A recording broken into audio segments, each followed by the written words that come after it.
It's really important for young people to understand where their food comes from so they can actually support their own nutrition long term. It opens their eyes to the breadth of careers that you can get in the food and hospitality industry, whether that's catering, front of house, processing, and everything in between. I convene a food education network which brings together primary and secondary schools in the borough all around good food education and supporting health, nutrition and well-being among young people and children.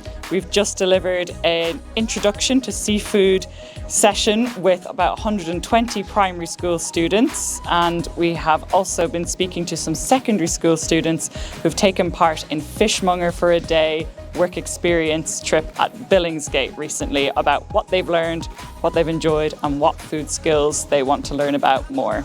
It's really important for children's well-being and life chances to have a good diet, and supports their educational attainment, and it supports their overall well-being and mental health. If they do want to get a job in the industry, this really supports pathways. They will have the necessary skills that are really needed at the moment in especially kitchens around food craft, and being able to prepare things like a fish, fillet it, and all of the necessary skills. They are learning from industry experts such as CJ, who heads up the seafood school at Billingsgate, who can give them a real-life taste of what it's like working in the industry and support them to feel more confident in doing that.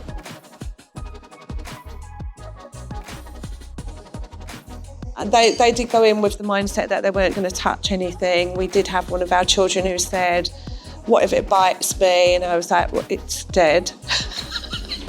We'll all be running out if it bites you.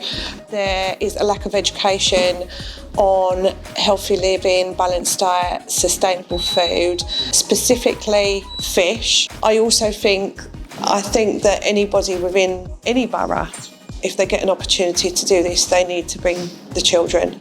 The children grow up not having familiarity of things, so being able to come here, and as many times as we have, is, brilliant.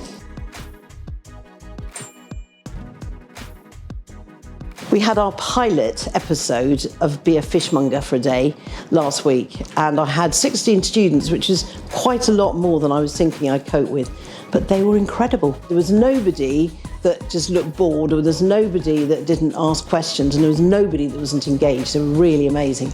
So I think one of the problems with eating food and a varied diet now is that we just are not experiencing where the product comes from in the first place. Some of these children hadn't even touched a whole fish before or even seen it. And I think that with the skill shortage, we really need young people, and the only way to catch them is early enough. We have a fantastic fish industry in the UK, and we need to get young people coming through and understanding that it's a great entrepreneurial opportunity. There's always going to be work for a fishmonger.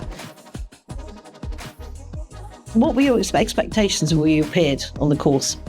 I thought I was going to hate it, but I really liked it.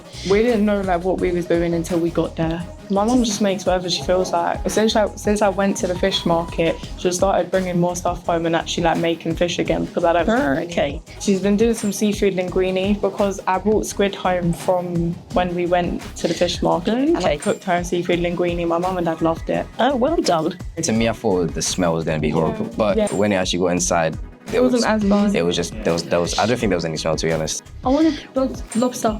Okay. Seen that everywhere. You just love stuff for shells, don't you? No, I think I'd want to go to more trips, maybe to restaurants or something, or hotels, to see how they do things as well.